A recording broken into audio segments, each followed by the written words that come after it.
In a world ruled by money, one chance encounter turned two lives upside down. A story about how trust defeats fear and love is stronger than betrayal. A story that changed everything. A story about two lost people who found each other in the chaos of a big city. About how a billionaire, used to controlling every detail of his life, suddenly discovered that he couldn't control his feelings. And about how a woman who lost her memory began to remember not the past, but what it means to be loved. Rain drummed on the roof of his luxury car as Julian West noticed something unusual in the park. At first he thought it was just a shadow, but something made him stop. A young woman lay in a puddle, her body covered with signs of violence. Julian had never been a man who easily trusted strangers, but something in her face made him break all his rules. He took off his expensive coat and covered the stranger with it, then carefully lifted her into his arms. Her breathing was weak, her skin ice cold. "Don't be afraid. You're safe," he whispered, not knowing if she could hear him. As he placed her in the back seat of his car, he noticed a strange tattoo on her neck, a logo he knew too well. It was the symbol of his main competitor, a company with which he had been waging a fierce battle for the market. "Who are you?" he whispered, but there was no answer.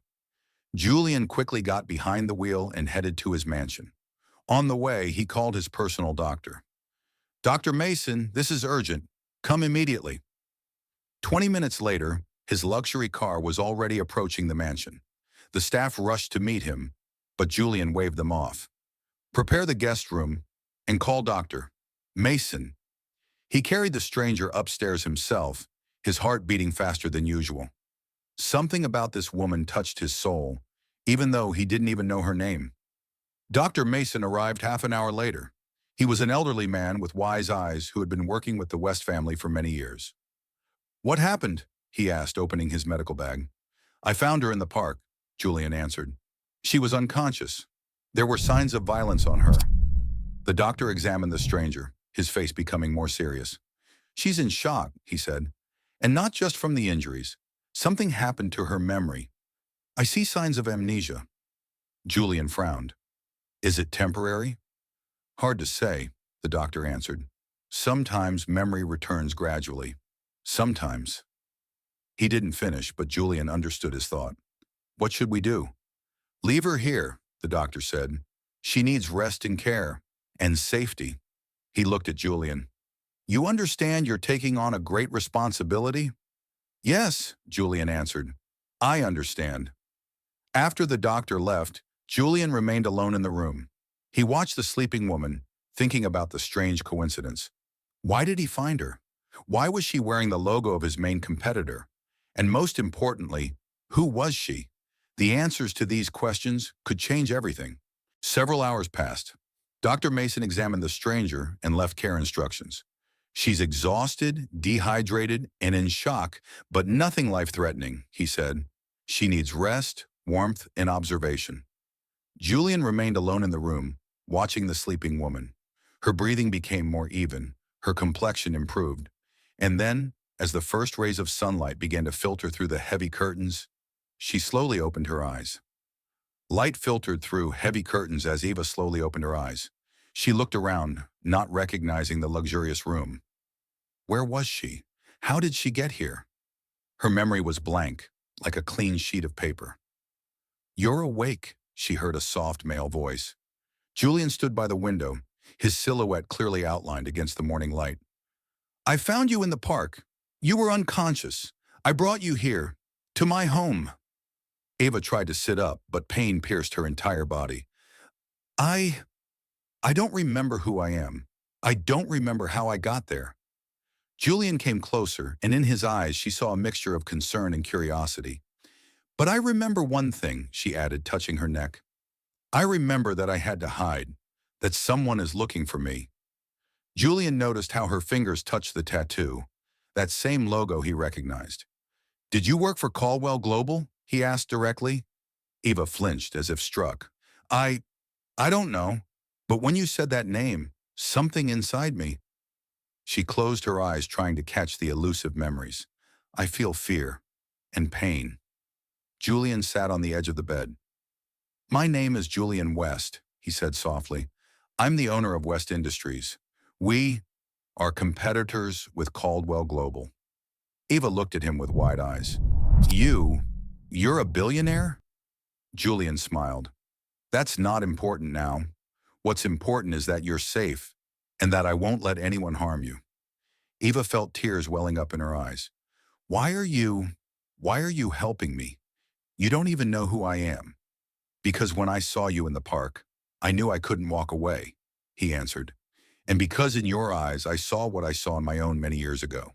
Fear, loneliness, loss. He stood up and walked to the window. I was once lost too, and someone helped me find my way. Now it's my turn to help another. Eva watched his silhouette, and something in her soul began to thaw. I don't know how to thank you, she whispered. You don't need to, he said, turning to her. Just get well, and remember, you're not alone, he smiled. And now I think you need to eat. You haven't eaten in over a day. He walked to the door and called the maid. Bring something light. And tea. When the maid left, Eva looked at Julian. You're not afraid? Of what? That I might be dangerous. That I might be a spy. That ... I trust my intuition, he interrupted her. And my intuition says you're not dangerous. That you're special, he smiled. And now let's focus on getting your memory back and understanding who you are. Several days passed. Eva was gradually recovering, but her memory remained blank. Julian watched her from afar, noting how she helped the staff, how she smiled at the gardener's children, how she spent hours in the library trying to find something familiar in the books. But something was bothering him. He began an investigation. His people found information about a missing Caldwell Global employee. And then one morning, as he sat in his office, going through documents, the chairman of the board burst through the door. You must get rid of her immediately, he shouted. She's a Caldwell spy. They're trying to destroy us from within. Julian stood at the window of his office, looking down at the city spread below. His phone hadn't stopped ringing since the news of the mysterious woman in West Mansion leaked to the press. You don't understand, he answered quietly. She doesn't remember who she is. She doesn't remember anything? That's exactly why it's perfect, insisted the chairman. They know your weakness, Julian. They know you've always been soft. Julian turned sharply. Soft? You call that soft? He walked to his desk and turned on the TV. Jason Caldwell, CEO of their main competitor, appeared on screen. We are deeply concerned about the situation with our former employee, Miss Eva Raines, he said from the screen. She disappeared several months ago with confidential company data, and now she has appeared, as if by magic, living with our business competitor. This is not a coincidence. This is corporate espionage. Julian turned off the TV. They want me to kick her out, to betray someone who trusted me. This is business, Julian, exclaimed the chairman. You must choose your reputation or this stranger. Julian looked at Eva's photo on his desk. In her eyes, he saw fear, but also hope. I've already made my choice, he said quietly, and that choice is her. The chairman paled. You can't be serious. You're willing to risk everything you've built? Yes, Julian answered, because sometimes there are things more important than money and reputation. He walked to the door and opened it. Our meeting is over, and I suggest you leave my office. Now. After the chairman left, Julian remained alone. He walked to the window and looked at the city. So many years he had built his empire. So much effort he had put into it. And now he was ready to lose everything. For her, for Eva. He took the phone and dialed a number. Michael, it's Julian. I need your help. I'm in trouble. Michael was his old friend, a lawyer who had helped him in the most difficult situations. What happened? He asked. I have a guest, Julian answered, and it seems that some people are not very happy with her presence. I understand, Michael said. I'll be at your place in an hour. Julian put down the phone and sighed. He knew he was making the right choice, but that didn't make it easier, because he understood. Ahead of them were difficult times, and whatever happened, he had to protect Eva. Protect her from everyone, even from herself. I'm leaving. Julian's words echoed in the boardroom. "Have you gone mad?" shouted the chairman. "You're abandoning everything you've built for some—" "I'm abandoning everything I've built to protect someone who trusted me," Julian interrupted. "If that makes me weak in your eyes, so be it." He placed his badge on the table. Effective immediately. Eva was waiting for him at the mansion, not knowing what was happening. When he entered, she saw pain in his eyes. "What happened?" she asked. "I made a choice," he answered. "I chose you." He walked to the window and looked at the city that had been his home for so many years. "We need to leave. Now." Eva stood up, her legs still trembling with weakness. "Where to?" "To the mountains. I have a place there. Quiet. Safe." He turned to her. "But first we need to do something." He took out a USB drive. "This was all you had on you when I found you. I haven't looked at the contents, but I think you should." Eva took the drive, her fingers trembling. "What if I'm not ready to know the truth?" "Then we'll find it together," he answered. "But first we need to run." They quickly gathered their necessary things. Julian sent a message to his driver, and an hour later their luxury car was already racing along the mountain road, leaving behind the city that had been their home. "Are you sure," Eva asked quietly, "that we're doing the right thing?" Julian took her hand. "I've never been more sure," he answered. "For the first time in my life, I feel like I'm doing exactly what I should." The road was long. They drove for several hours, climbing higher and higher into the mountains. Eva looked out the window, watching the landscape change. City buildings gave way to forests, and then to snow-capped peaks. "Where are we going?" she asked. "To a place where no one will find us," Julian answered. "To a place where we can be free." Finally, they reached their destination, a small house hidden among the mountains. It was built of wood and stone, looking cozy and reliable. "Is this yours?" Eva asked. "Yes," Julian answered. "I built it many years ago, when I needed to escape from everything, from myself." He opened the door and let Eva inside. The house was cozy with a fireplace, soft armchairs, and large windows overlooking the mountains. "We'll be safe here," he said. "Here we can figure everything out." Eva walked around the room, touching objects as if trying to remember them by touch. This feels like a home," she said quietly. "Like a real home." Julian smiled. "Because it is a home," he answered. "Our home." A week passed in the mountains. Eva was gradually gaining strength, while Julian continued the investigation. One evening, as they sat by the fireplace, he showed her documents. "I found something interesting," he said. "You worked in the research department of Caldwell Global. And not just worked, you were the lead specialist." Eva looked through the documents, her hands trembling. Is this me?" "Yes," Julian answered. "And here's what's strangest. 3 months ago, there was an explosion in the laboratory. Officially, an accident. But, but, but a week before that, you sent a letter to the ethics committee about some violations in the research." Eva closed her eyes. I remember something. A dark room, computers, and fear. Huge fear." Julian took her hand. "We'll find the truth," he said. "But first we need to understand what exactly you discovered." He took out a laptop. "I downloaded all public documents from Caldwell Global for the last year. Maybe you'll see something familiar." Eva began browsing through the files, and suddenly her eyes stopped on one document. "This," she pointed at the screen. "I remember this. This was something important, something terrible." Julian looked at the document. It was a report on clinical trials of a new drug. They were testing on people?" Eva whispered. "Without their consent?" "Looks like it," Julian answered. "And you discovered it." "And they tried to get rid of you," he finished. "But something went wrong, and you survived." Eva stood up and walked to the window. Behind it stretched the snow-covered mountains. "What are we going to do?" she asked. "We'll fight," Julian answered. "But first we need to gather evidence and find people who will help us." He took out his phone. "I have a friend in the FBI. He specializes in corporate crimes. Are you sure we can trust him?" "Just like you trusted me," he answered. "Sometimes you have to believe in people." The FBI agent arrived the next day. James Morrison was a tall man with a penetrating gaze. I've studied the materials, he said, spreading documents on the table. We have enough to start an investigation. But we need your testimony, Eva. She nodded. I'm ready. Good, James said. But first we need to return to the city, to a safe place. Julian frowned. That's dangerous. Yes, James agreed. But we have no choice.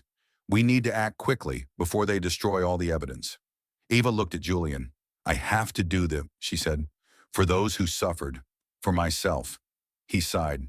I knew you would say that. They gathered their things and set off. The city greeted them with rain.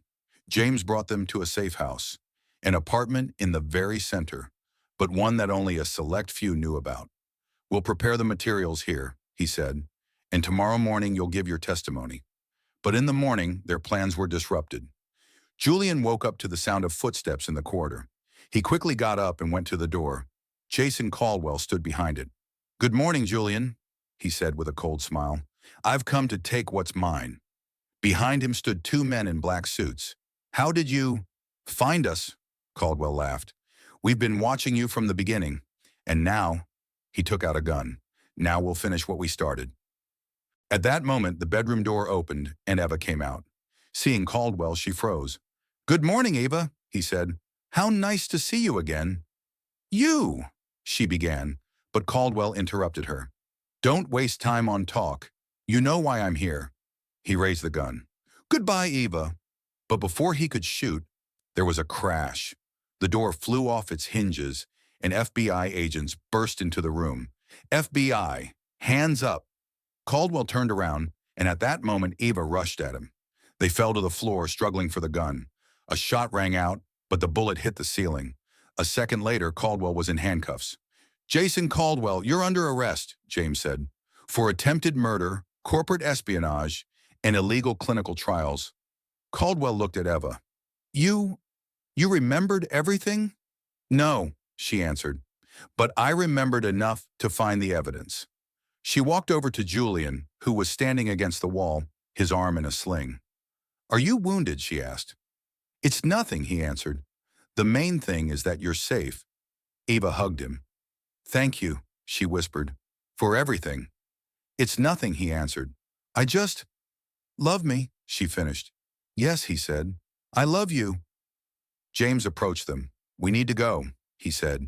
The FBI is waiting for your testimony. Eva looked at Julian. Ready? She asked. With you, I'm ready for anything, he answered. They went outside. The rain had stopped, and the sun was breaking through the clouds. You know, Eva said, I think I finally remember who I am. And who are you? Julian asked. I'm your love, she answered, and your future. A year later, the sun was setting on the horizon, painting the sky in gold and purple hues. Eva stood on the porch of their new home, her hands resting on her rounded belly. Julian came up behind her and hugged her. How are you feeling? He asked. Happy, she answered, smiling. Happy and grateful. They watched the ocean, whose waves crashed against the rocks below. Do you remember that day when you found me? She asked. Every day, he answered. Every day I thank fate for leading me to that park. Eva turned to him. And do you remember how I was afraid you would betray me? I remember, he said, and I remember how you were afraid I would betray you. They laughed. We were both right, she said, but we were both wrong. Julian kissed her forehead.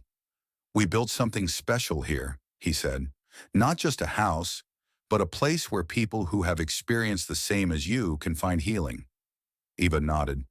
And where we can just be us, not a billionaire and a runaway employee, but Julian and Eva, who found each other in chaos, he added, and chose each other when it was hardest.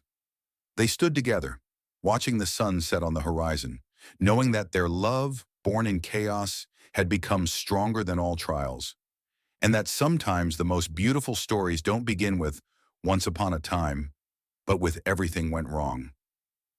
You know, Eva said quietly, I've started to remember. Julian looked at her. What exactly? Not events, she answered. Not facts, but feelings. I remember how I was afraid, how I was lonely, how I thought no one would ever love me. She smiled. And now I know I was wrong, because you love me. Despite everything, Julian held her tighter. I love you, he said. All of you. Your past, your present, and your future. Ava laid her head on his shoulder. And I love you, she said, for not giving up, for believing in me, even when I didn't believe in myself, for giving me a second chance. They stood like that, watching the sunset, painting the sky in gold and purple hues. And they knew that their story was just beginning, that ahead of them were many more adventures, much joy, much love, and that they would go through everything together because they had chosen each other, and that choice was the most right in their lives.